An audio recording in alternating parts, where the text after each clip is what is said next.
Hello,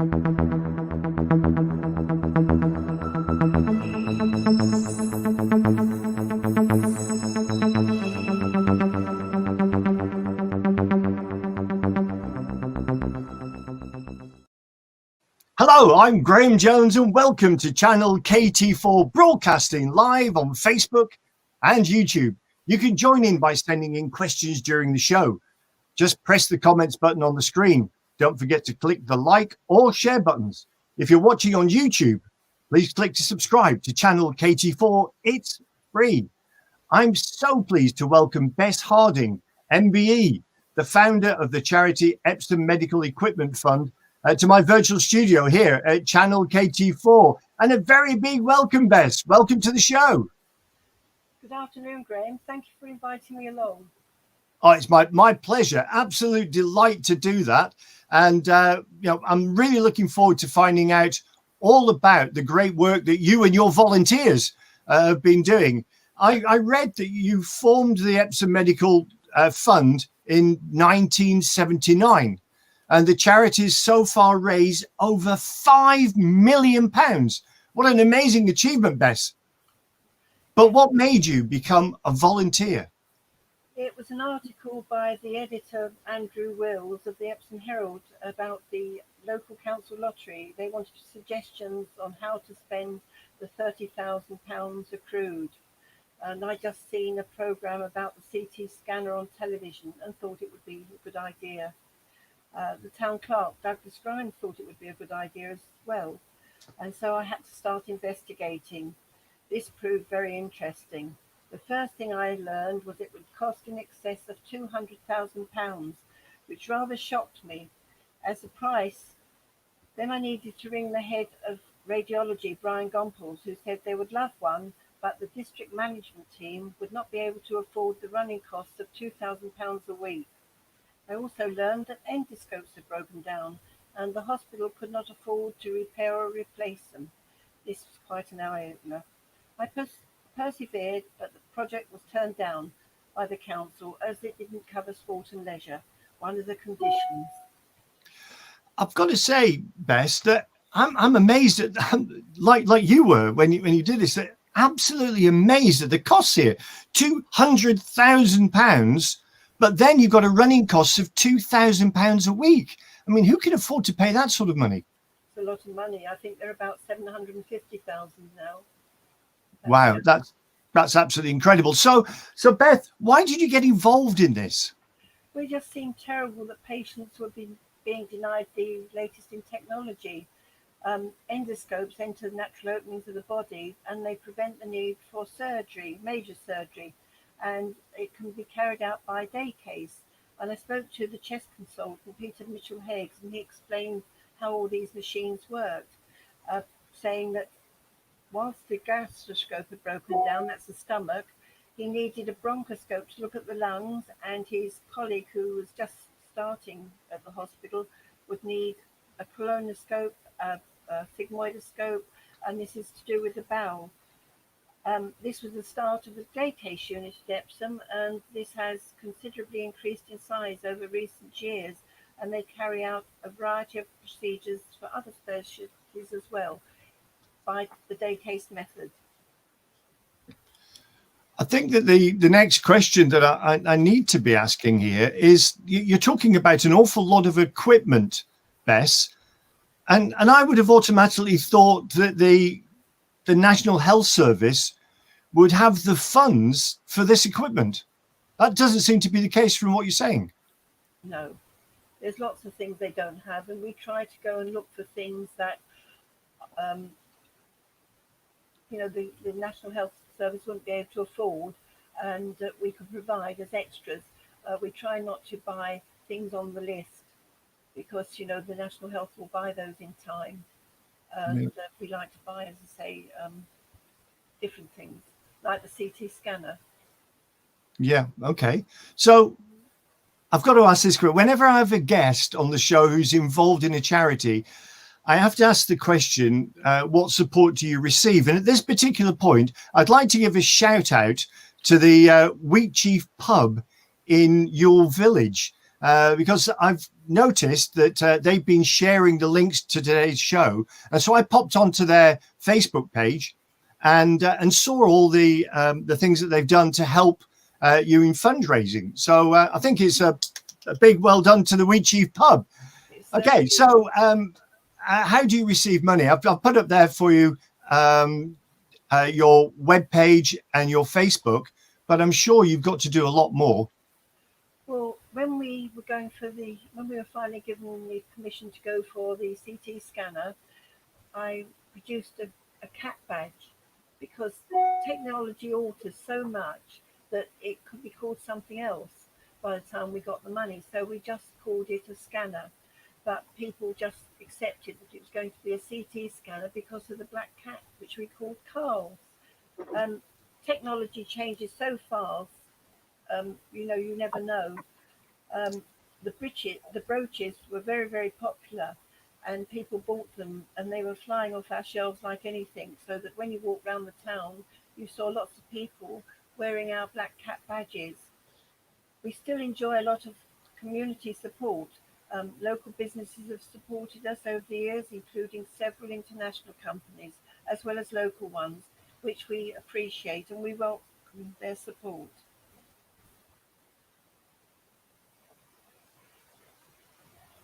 That's quite incredible. And I've got to.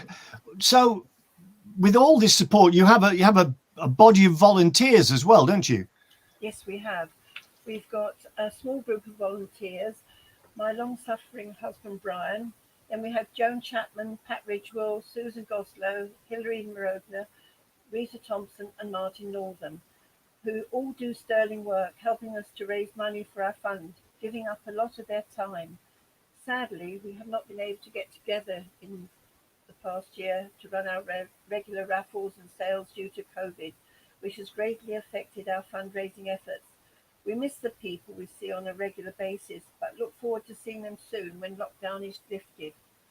We've managed a couple of things while between lockdowns, observing all the rules to run a few events, which has brought in much needed revenue for the fund.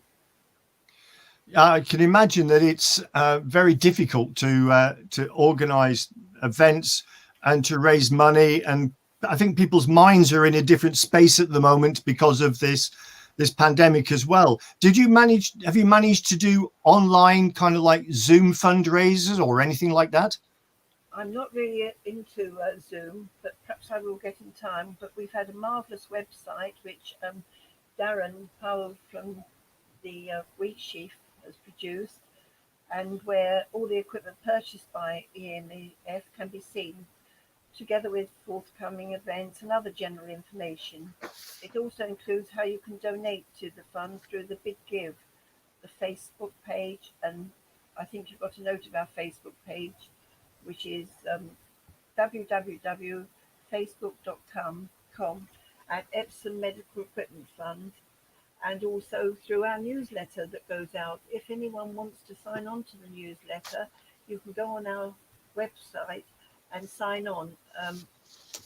We will not pass your information on to anyone, and you can unsubscribe at any time. Okay, thanks, Beth. Now let's get down to the nitty gritty here, because you're raising lots of money. So where has this money gone? What have you purchased? Let's have a look at this.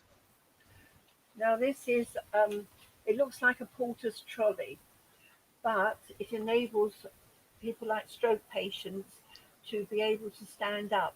You wouldn't believe it, but it's such a simple device, and they can pull themselves up and move from the bed to a wheelchair or anything, be taken down to physiotherapy. It's a marvellous bit of equipment. It really is. It looks really good indeed. I agree with you. And here's another picture for you. Oh, what's this? This is a piece of an old scanner for ear, nose, and throat. And this was the Lions Club who came and did it. And the lion was running loose around the hospital that day. That was the headline.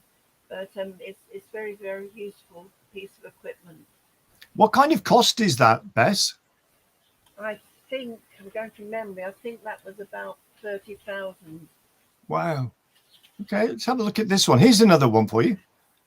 Now, this is a vascular scanner, and these are members of the community.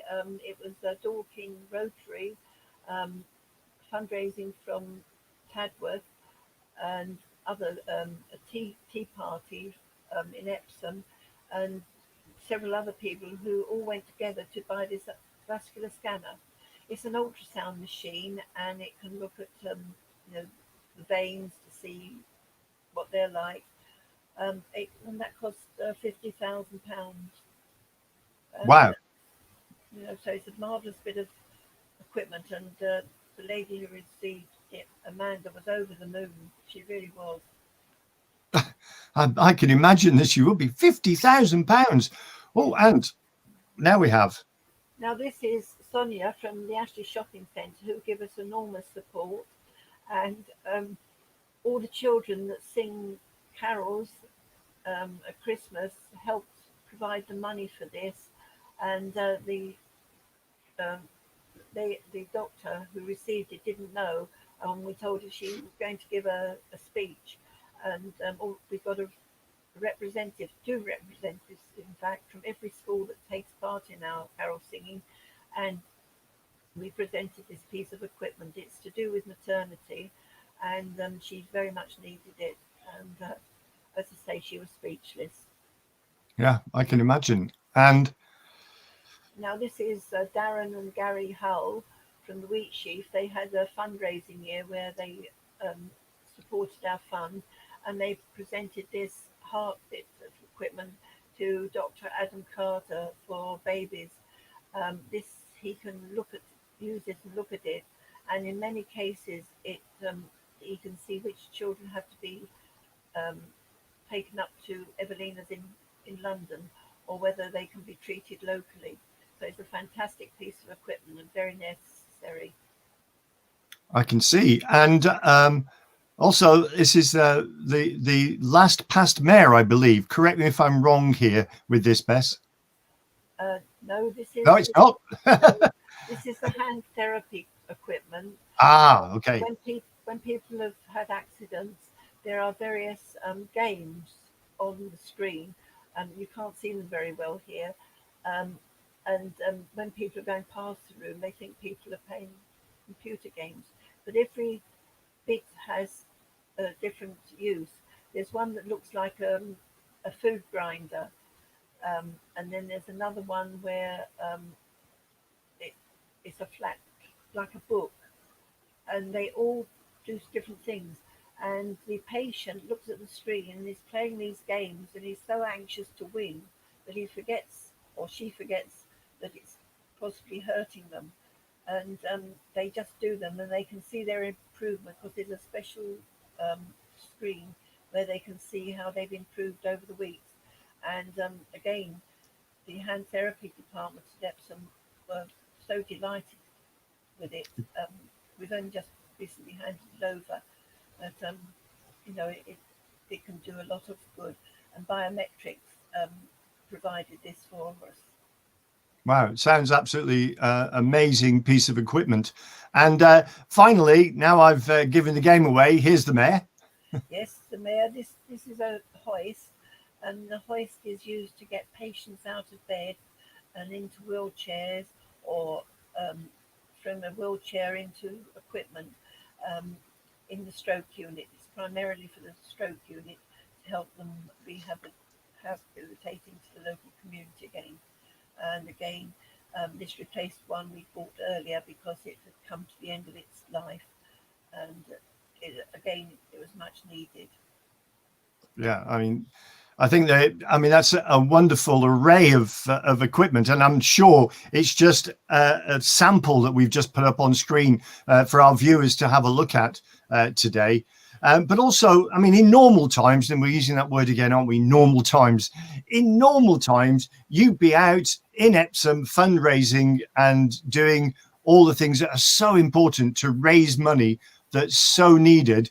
And we've got a couple of examples here of the kind of events that you've put on, that you've been involved in. And if you'd like to talk us through that, I'm going to start off with the Epsom Light Opera. As a musician, I'm quite interested in this. Well, they have regular shows twice a year normally, but the last couple of years they haven't been able to do them because of COVID. And they also come a week or two to the Ashley Centre to sing excerpts from the show. And their shows are really fantastic. You know, if you get a chance to go and see them, it's in the local cinema in Epsom, not cinema, the theatre in Epsom. And their shows, the scenery and everything, they're just wonderful. They're on a par with London ones. Wow, sounds amazing. And here we have St. Christopher's School, I believe. Yes, St. Christopher's School is one of the schools that come and sing carols for us. And they never surprise me with what they do. They turn up, I think they had little musical instruments once. And it's just marvellous. And I always look forward to them. We really missed them last year, which is a shame. And I think they were disappointed as well that they couldn't come. But because there's a mixture and that, they couldn't, which is sad. It is sad. It is. I like this next picture that I'm going to put up because I love it when you have, you know, the local businesses get involved in everything. I think it's just a wonderful picture, and I've titled it on my little running order here. I've just put Co-op Girls. Tell me something about this. Well, the Co-op invited me to be their charity partner for the year, and you know, their shop did things and raised money, and these two ladies presented it. And I think nearly £1,000 is fantastic. It really is. I think that's a great amount of money, isn't it? And that was the Southern Co-op at Cox Lane. Okay, and we've got another one here. I think this is a bit more carol singing, isn't it? Yes, this is, we call it the Emif Choir. And this was at Sainsbury's, not last year, because again we couldn't go. But as customers come in, they throw money in our tin, and you know, they do a marvellous job. The management are there; they came along to help us, and they gave us tremendous support. And again, I think people missed them this year, but sadly, because of distance spacing, we couldn't go. Let's hope next Christmas we can get into Epsom and have some good carol singing and raise some good funds for you, Bess. And I like this one. This is well, this is our car boot sale. Again, we haven't been able to do it this year. Decided early on that you know, as COVID was around, it wasn't a good idea to have events where people were perhaps in close proximity. And so we decided against it, but also building work is going on at the hospital, so I can't see it happening this year because it would be dangerous. Yeah, I can imagine so. But Beth, with all of this, you were awarded you became a member of the British Empire, and which is absolutely brilliant. So when were you presented by Her Majesty the Queen? Here's a great pictures. It was in October 2008. Wow. She's a lovely person. She's so interested in you asking questions. It's just like a relation. Did you enjoy the day? Oh yes, it was marvellous in the palace. It's just wonderful there. You have opportunities to go places where no other people can go. Do you realise, Bess, that you said 2008? Yes. 2008, I was the Senior Director of Music of the Household Division. So I could possibly have been the conductor at the Minstrels Gallery for the investiture. That's one of the duties that I had to do, was provide music for investitures. So whilst you were being presented to Her Majesty the Queen, you'd have heard the gentle wafting of music coming from the back, from the Minstrels Gallery. So you never know. I might have been there. It's a small world. It certainly is, Bess. Certainly is. Now, and who's this? This is Princess Alexandra. She came to open the new urology department at Epsom, and you know, she went around talking to everyone. Very, very nice person, and very interested. And she came to the hospital. Yes, she came to the hospital. and she opened the new urology unit, which I think is the urology unit for the area. People come in from miles around, and we have given some equipment to the unit. So, wow, it's always good, isn't it, when you get royal patronage, particularly coming into the hospital. It gives everybody a boost and raises morale, doesn't it? well, the Queen came, and I think she opened the orthopaedic centre. She came with the Duke of Edinburgh. That was a very interesting day as well. I can imagine. And finally, Bess, I know it's difficult times at the moment, but we've got to try and find the light at the end of the tunnel once we've all had our vaccinations and everything else like that, and we can get back to some form of normality. But in the meantime, what are your plans as they stand at the moment for the future? Well, as soon as lockdown is removed, we hope to be able to continue with our sales and meet up with old customers, as well as meeting new ones, as we have a wealth of items to interest them. We have lovely knitted items, all handmade, baby ones, hats, bed socks, shawls, everything. And then I think we'll go back to our grassroots and seek out equipment that is needed, offering the latest in technology, which will benefit those members of the community who have need of it at Epsom General Hospital. I don't think you could have said that any better, Bess.